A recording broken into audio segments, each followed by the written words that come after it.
The war crimes are occurring, and that happened to the people there. So I offered to help with this in any which way possible. Bushmaster, Crazy Horse, we have individuals going to the scene, looks like possibly picking up bodies and weapons. Hey, we need to stop that so we can get down there. We need to stop that. You see my location? To engage in the video, picking up the wounded. Yeah, we're trying to get permission to engage. Come on, let us shoot. A father driving his children to school catches sight of the injured man and stops to help him.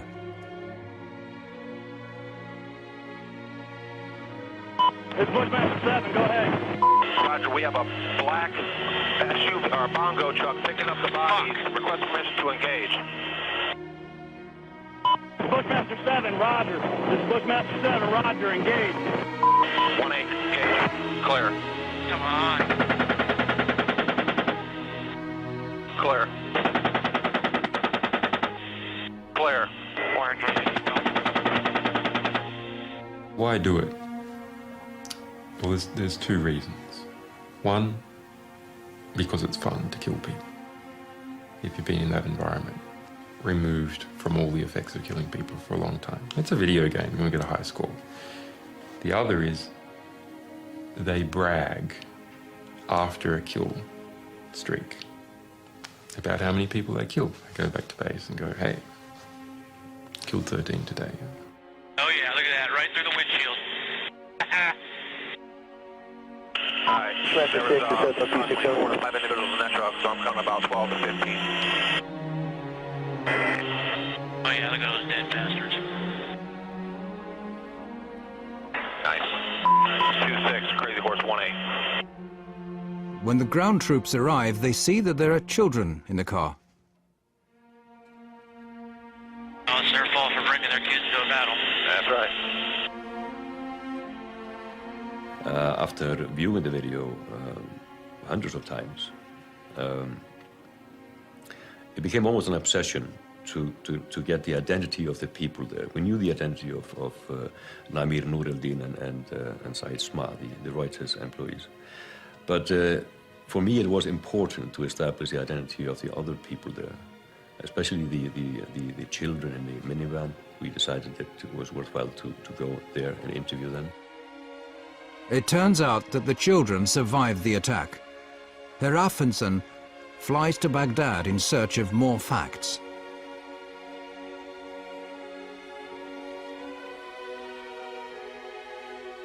Það gerist hér á þessu horni í Al-Amir hverfinu í austurhluta Bagdad 12. júlí 2007.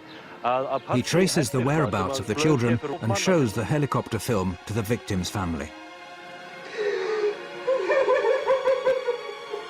يعني يشيل أطفال بالسيارة يعني مسلح هذا ويشيل عائلة يعني ينزل يشوفه يفتح الباب غير هو كاميرات عنده طيار وهاي غير يشوف يعني مشاعره. I think we could fairly establish fairly well from a journalistic point of view that the reason why the minivan was there was basically a coincidence that the driver stumbled up on the scene. He was driving his kids to a tutorial. يعني الزوج ما سوى شيء غلط، نقض جريح بأنه هو يساعده، بس كانوا أطفاله وياه بالسيارة. يعني شنو مشاعره؟ شو أقوله؟ شنو ذنبه هو من ضربوه وجهاله وياه بالسيارة؟ يعني ما لهم كل ذنب. On the 5th of April 2010, Wikileaks publishes the collateral murder film. The impact is no less than extraordinary. Disturbing footage apparently showing civilians being killed by the US military in Iraq. It was leaked from within the defense community to a website. Ja, det var på sajten Wikileaks som den här kontroversiella videon lades ut.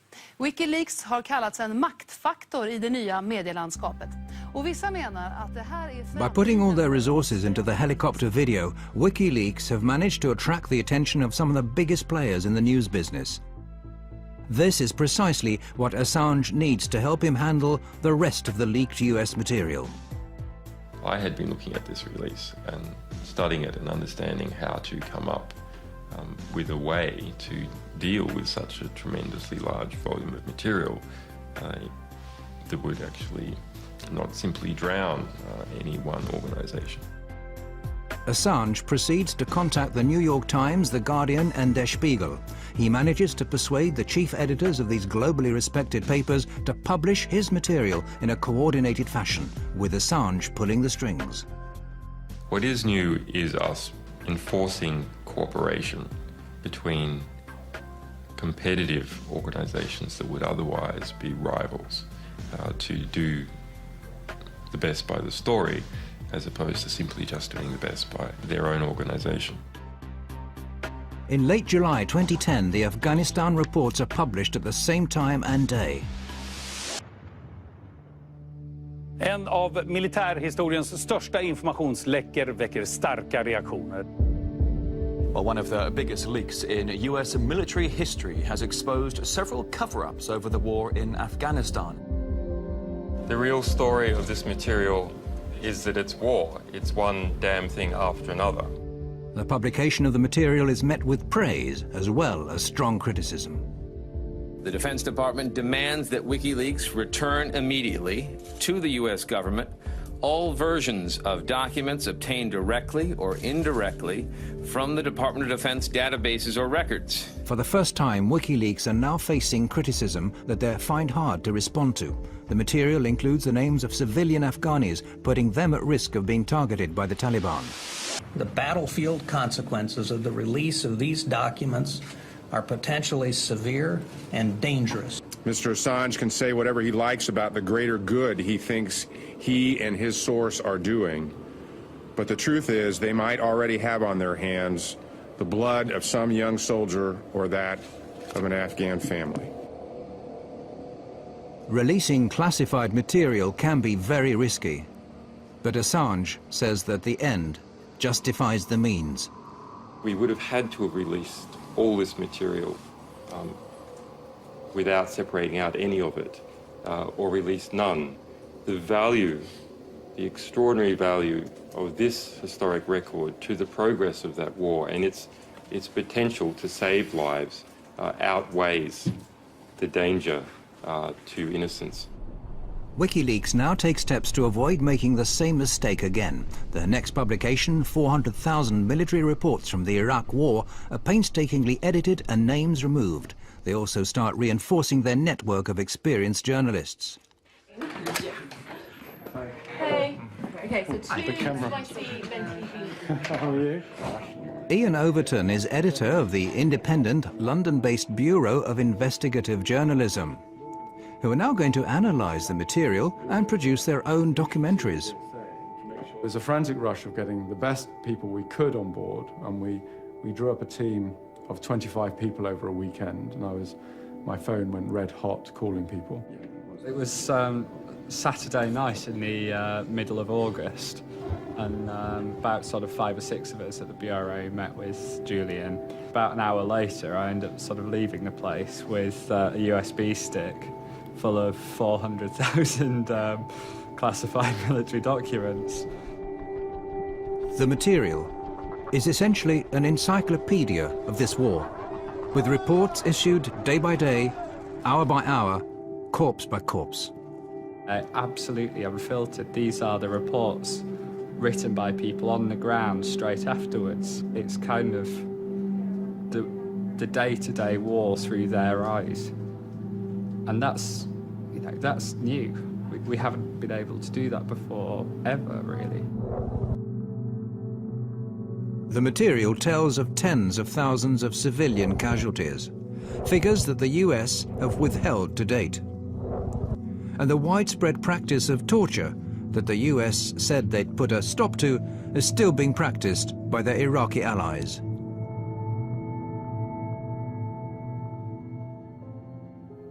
I think there are stories that cause you, to be filled with grief. Some are incredibly harrowing. I mean, you do have children tortured to death or shot in front of parents, and it's not material you can read and not be affected by. When I was reading the reports, you read a young American soldier writing in a very, very bureaucratic, anodyne, sterile way about a father who's driving his children back home, and he's going too fast, and they open fire at the car. And the father, fearing that his children will be hit, calls all his children to lie on the floor. All of the children are killed, 3 children. And the way it's written up is, it's called an escalation of force. You know. It's not an escalation of force, it's a killing. It's, you know, it's horrific.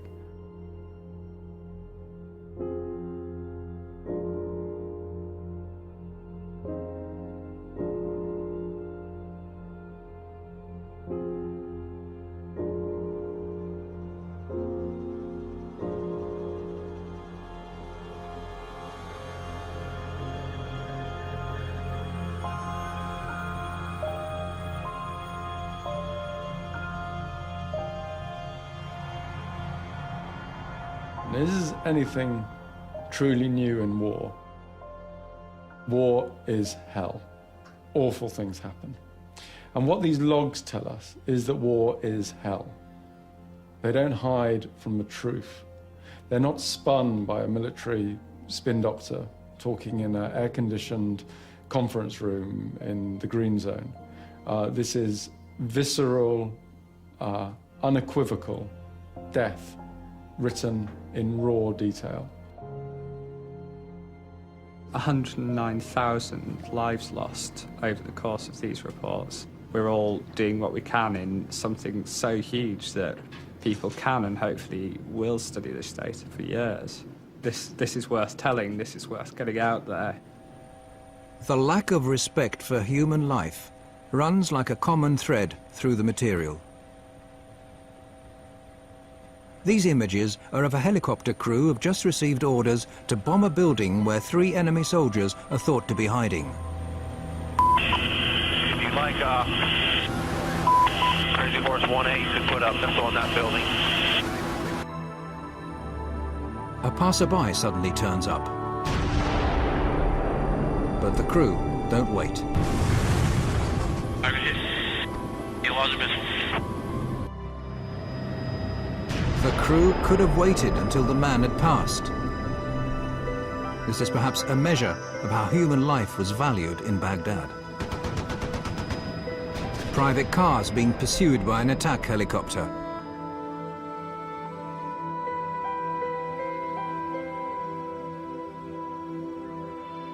The driver gets out of the car and holds his arms up in a gesture of surrender.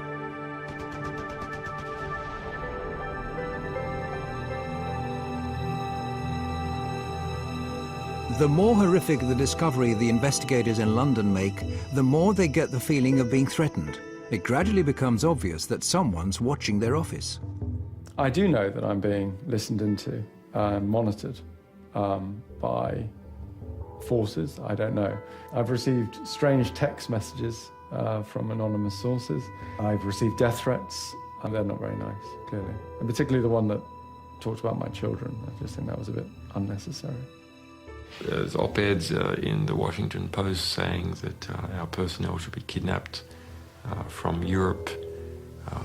Our sources, one alleged source, executed.